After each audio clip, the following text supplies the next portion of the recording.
자, 5월 소비자 물가 상승률이 5%를 돌파했죠. 하반기에는 더 높아질 거라는 한국은행의 전망이 나왔습니다. 특히 지금 물가 상승을 주도하고 있는 게 가공식품과 외식 물가라서 저소득층의 부담이 더 가중될 것으로 보이는데요. 이덕영 기자가 취재했습니다.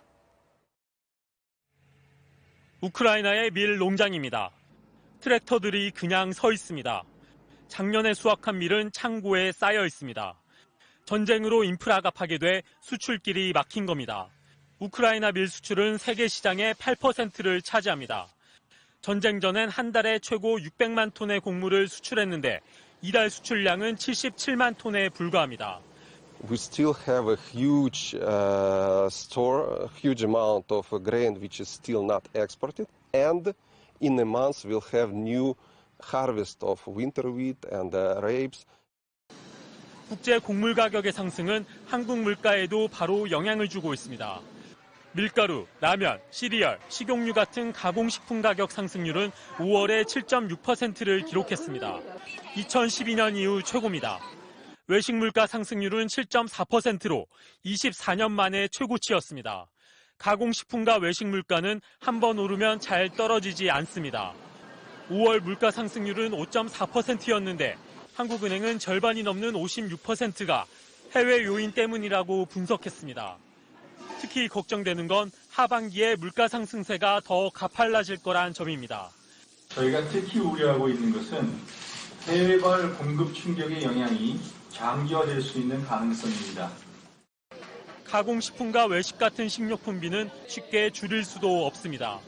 지금의 물가 상승이 저소득층에게 훨씬 더 큰 타격을 줄 거란 뜻입니다. MBC 뉴스 이덕영입니다. 이런 고물가 상황은 최저임금 논의에도 영향을 미치고 있습니다. 내년도 최저임금을 얼마나 올릴지를 두고 논의가 진행되고 있는데 올려야 한다는 쪽도 동결해야 한다는 쪽도 고물가를 이유로 들고 있습니다. 합의가 쉽지 않을 거란 얘기입니다. 이어서 배주환 기자입니다. 최저임금을 업종별로 다르게 하자는 요구는 찬성 11표, 반대 16표로 최저임금위원회를 통과하지 못했습니다. 내년에도 어느 업종에서 일하든 같은 최저임금을 적용하게 됐습니다. 그럼 내년도 최저임금은 얼마나 받게 될까?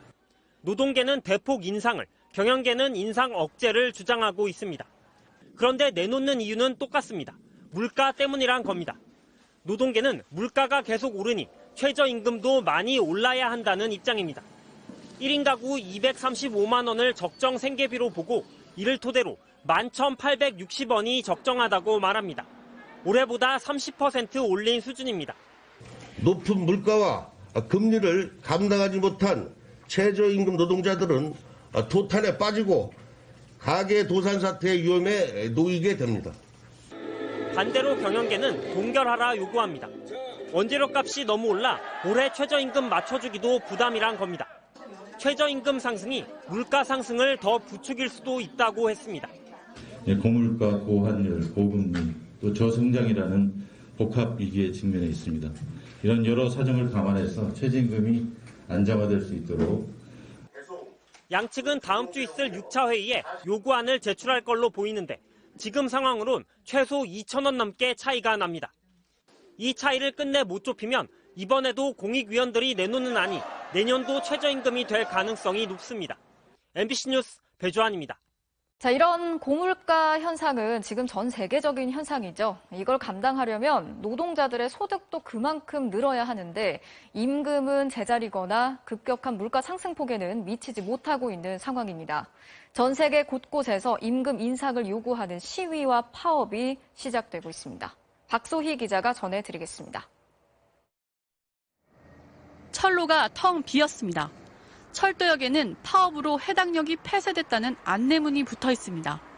영국 철도노조가 오늘부터 30년 만에 최대 규모의 파업을 시작했습니다. Rents are going up by 200, 300 pound a month. I can tell you for free, my salary's not going up by 200, 300 pound a month. So it's becoming a case of how do they expect us to survive? 지난달 발표한 영국의 물가 상승률은 9%로 40년 만에 최고치입니다. 노조는 7% 임금 인상을 요구하고 있습니다. 의사, 교사단체, 간호사 노조도 철도 파업의 동참 계획을 밝혔습니다. 실질 소득이 늘 수 있게끔 물가 상승분보다 급여를 더 올려달라는 주장입니다. 여성 교원 노조는 12% 임금 인상을 요구했고 간호사 노조는 물가 상승률에 5%포인트를 더해 월급을 인상하라고 요구했습니다. 벨기에에서도 노동자 7만 명이 같은 요구를 하며 거리에 나섰습니다. 벨기에 물가 상승률은 9%에 달했습니다. À l'heure actuelle des choses, tout devient de plus en plus difficile. Le carburant est trop cher, on ne sait plus se chauffer, les loyers deviennent impayables. 파업으로 브뤼셀 공항의 모든 출발 항공편이 취소됐고 버스 운행도 멈췄습니다. 아르헨티나의 올해 누적 물가 상승률은 23%. 시위대 수만 명이 도로를 점거했습니다. Y hay muchos compañeros acá ocupados y desocupados que el sueldo directamente no le alcanza. Por eso venimos a luchar. 코로나 이후 러시아, 우크라이나 전쟁으로 인한 충격은 먼저 고물가로 세계를 덮쳤습니다. 이제 그 2라운드가 못 살겠으니 월급을 올려달라는 요구로 터져나오기 시작했습니다. MBC 뉴스 박소희입니다.